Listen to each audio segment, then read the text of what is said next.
They say betrayal never comes from enemies. It comes from the ones who know your secrets. The ones who call you brother. My name is Chinedu Okofor, and this is the story of how my best friend sold me for wealth. And how fate waited patiently to collect its debt. We grew up in Umedike, a village where red earth stained your feet before sunrise and poverty slept beside you at night. Ifoni Nwoye was my best friend since childhood. Not by blood, but by hunger. When my father died in a motor accident, Ifoni's mother fed me like her own son. When his father fell sick, my mother hugged Gary for both our families. We shared one school uniform, one torn mathematics textbook, one dream: to escape Umedike. At night, we lay under the mango tree, staring at the stars. One day, Ifoni said, "We'll leave this place and come back in big cars." I believed him. Because brothers don't lie. After secondary school, there was nothing left for us in the village.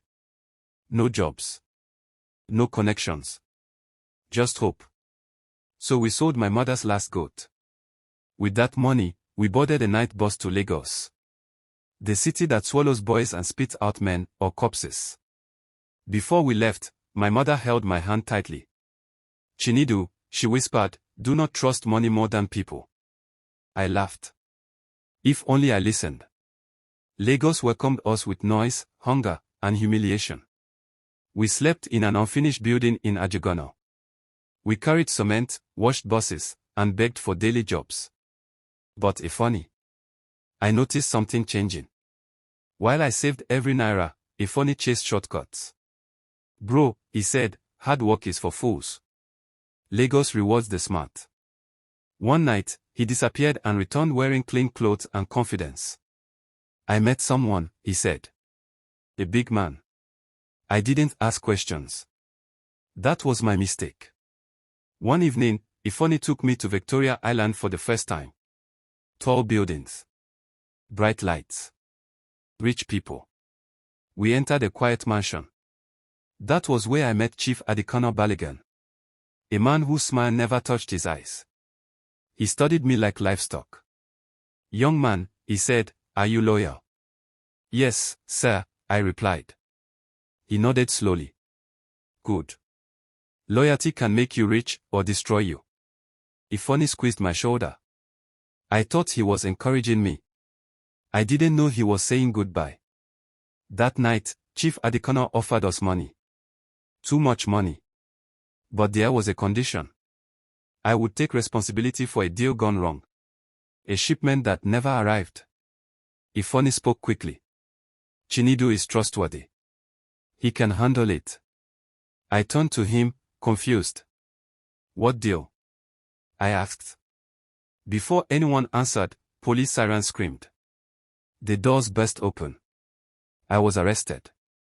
Ifoni stepped back. He didn't look at me.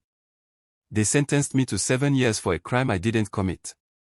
In Kirikiri prison, time doesn't move, it rots. I was beaten. Starved. Forgotten. I wrote letters. To my mother. To Ifoni. No reply. One night, an old prisoner looked at me and said, "Your spirit is clean. You were sacrificed." That word haunted me. Sacrificed. While I suffered, Ifoni was rising. I heard whispers from new inmates. A man named Ifoni Nwoye. Big car dealer. Political connections. Lives in Lekki. My chest burned with betrayal. But prison teaches patience. And silence. After 7 years, I walked out with nothing but scars and rage. My mother was dead. Buried without me. I collapsed beside her grave and wept like a child. That night, an old man approached me. A former lawyer. "You want justice," he said, "or revenge?" "I want truth," I replied. He smiled. "Then learn to wait." I got work as a security guard. Then a driver. Then a personal assistant. I watched. I learned. Years passed. Slowly, quietly, I rose. And one day, fate handed me a familiar name. Ifoni Nwoye. He was bidding for a government contract. And my boss was the committee. When Ifeanyi walked into the office and saw me, his face turned pale. "Chinedu," he whispered. I smiled politely. "Good afternoon, sir." He laughed nervously. "I thought you were dead." I said softly. "But I came back.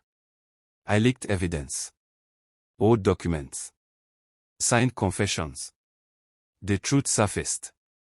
Chief Adikono fell ill and died suddenly. Ifeanyi was arrested. This time, I watched from a distance. No joy.